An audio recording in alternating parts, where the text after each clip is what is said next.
Welcome to Family Basics 101. I'm Dr. Bruce McClure, and as we continue our 5-part series dealing with memorials, family memorials, today we will talk specifically about memorials and memories, because wherever there is a memorial, there is a specific thought, a design, a purpose for that memorial, and for the most part, all memorials are designed to help stimulate memories at some level. The mental ability to retain and to recall events, to recall people, to recall places, to recall experiences is really what we call a memory.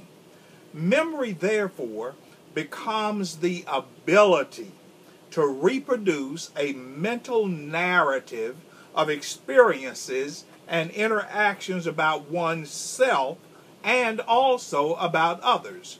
Now, memorials, as it links to memories, the memorials become the stimulus by which, in a subtle or sometimes in not so subtle manner, very powerful and sometimes just very easygoing, stimulating memories are activated within each individual. So on one hand, we're dealing with memories, but then we're dealing with the triggers, the memorials that actually stimulate and bring to life those memories inside of individuals. Memorials are actually designed to keep individuals connected to memories. So the attempt to disconnect, I just want to forget about this. It is too painful for me to remember. It is too painful for me to talk about. The purpose of memorials are actually designed to keep individuals connected to memories. When you talk about tombstones, for instance, when you go to a cemetery, the tombstones contain specific information that are designed to stir up memories. The person's name, the person's date of birth, the death date of the person, a special little memo or transcript or some type saying that is inscribed on the tombstone. We call it the epitaph. But those are the memorials that are designed to trigger memories of the individual. The birth date.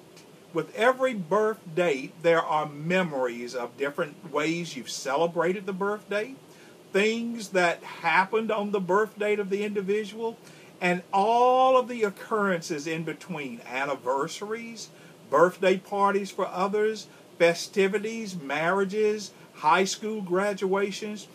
All of the information on a tombstone is designed to trigger memories. And yet the tombstone is not the memory itself. It is the memorial stone.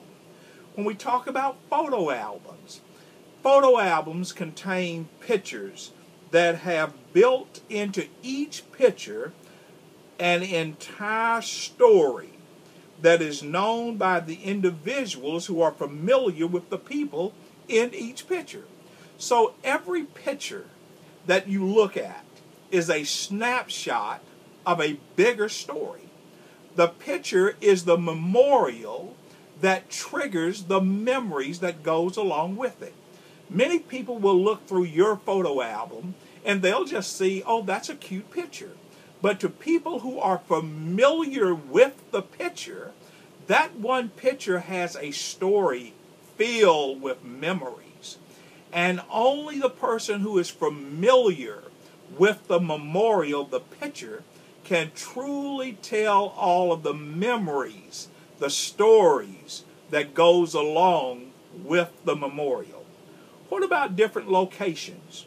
Whether they are occupied or abandoned, these become memorials filled with memories.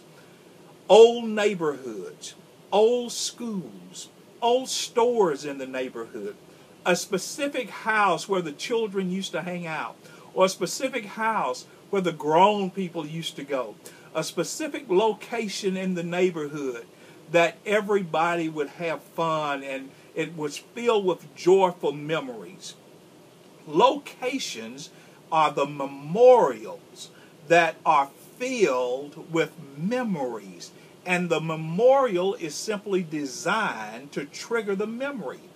The exciting thing about memories and memorials is many times there are some sad memories that are triggered by those same memorials that stimulate the happy memories.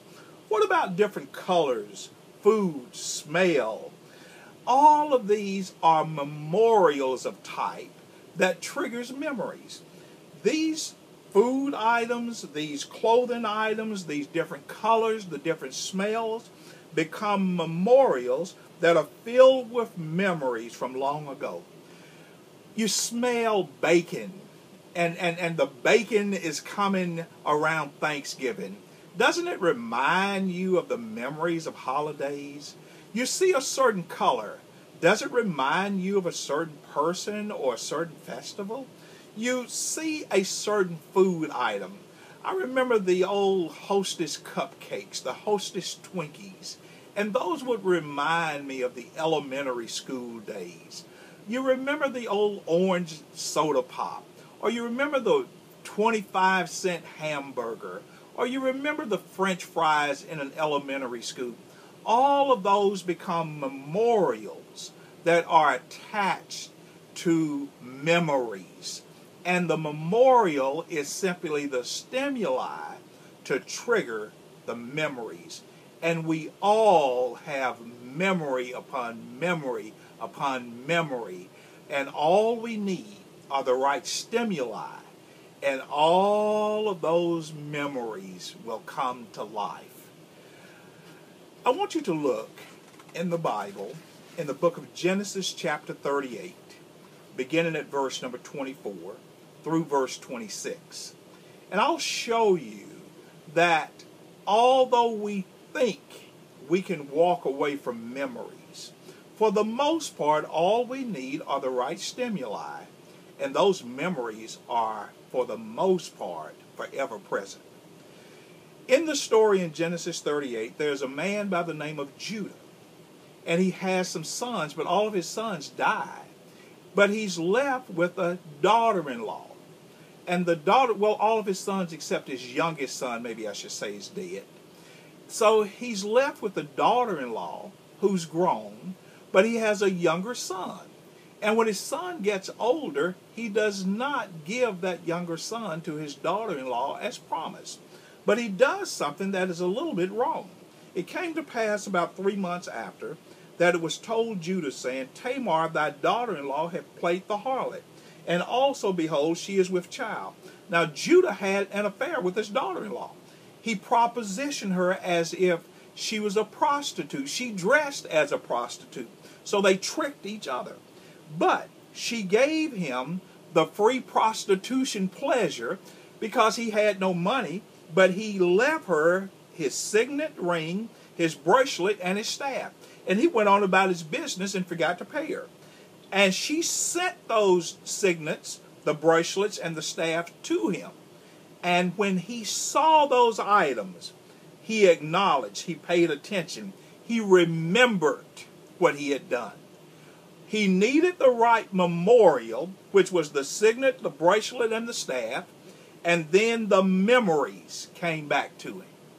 I'll see you back in class again tomorrow. Don't be late, and don't skip class.